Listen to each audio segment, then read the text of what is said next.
আপনারা যেদিনকে আমাদেরকে সাদা গাড়ির মাধ্যমে তুলে যাওয়ার প্ল্যান করছিলেন যে আপনাদের প্রশাসনের সিটিএসবির মাধ্যমে আমাদের তুলে নিয়ে যাবেন, সেদিনকে আমরা বলছি আমরা ভার্সিটির অথরিটি ছাড়া যাবো না।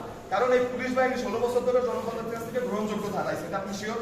আপনারা এখন ভয় পান রাস্তায় নামতে, লজ্জা লাগে আপনাদের যে আপনারা এই ড্রেস পরে রাস্তায় নামতে আপনাদের লজ্জা লাগে।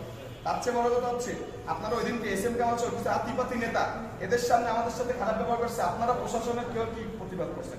প্রশাসনের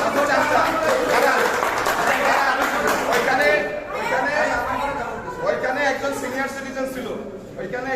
সিটিজেন ছিল আমাদের অভিভাবক, তাকে রাজাকারের বাচ্চা বলে গালি দেওয়া হয়েছে। আপনি তখন কেন প্রতিবাদ করেন নাই? আমি দাঁড়ান, আপনাদের প্রশাসন ছিল, দেখে আপনি একটু সামনে আসেন, লজ্জা করতেছে, সামনে আসেন, এখানে আসেন। প্রশাসনের চামচারা যারা আছেন এখানে ভবিষ্যতে থামাবেন, এটা তো আমরা ভাবতে পারি। আমরা ছাত্র জনতা মিলে আন্দোলন করছি 16 বছর ধরে, কোনো দল কিন্তু জনগণকে এক করে অভ্যুত্থান ঘটাইতে পারে না। আমরা ছাত্ররা জনগণকে এক করে অভ্যুত্থান ঘটাইছি, এবং সেই ক্ষেত্রে আপনাদের প্রশাসনের ভূমিকা আমরা জানি। আপনি গুলির অর্ডার দিচ্ছেন, এই শান্তিপ্রিয় খুলনায় আপনি টিয়ার সেল মারাইছেন, আপনি লাঠি পেটা করাইছেন, ফলাফল কি হয়েছে? খুলনা ছাত্র সমাজকে ব্যানারে আপনারা দুষ্কৃতিকারীদের সুযোগ করে দিচ্ছেন, যে দুষ্কৃতিকারীরা আপনাদের সদস্যরাই মারছে, ওখানে কোনো ছাত্র সমাজ বানা নেই, আপনারা সুযোগ করে দিচ্ছেন।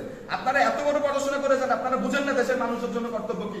স্বরাষ্ট্র মন্ত্রণালয়ের আন্ডারে আপনারা রাখেন, আপনারা শুধু নির্দেশ পালন করছেন, আপনারা কুকুরের মতো নির্দেশ পালন করছেন। একটা রুটি দিচ্ছে, আপনারা রুটি কুকুরের মতো এভাবে খাইছেন। আপনাদের এই পুরো প্রশাসন, ক্যাম্পাসে যারা আছে, খুলনায় যারা আছে, আমরা এই পুরো প্রশাসন বদলি করবেন, নতুন প্রশাসনের সাথে আমরা মিটিং করবো, এছাড়া আমরা কোনো মিটিং করবো না।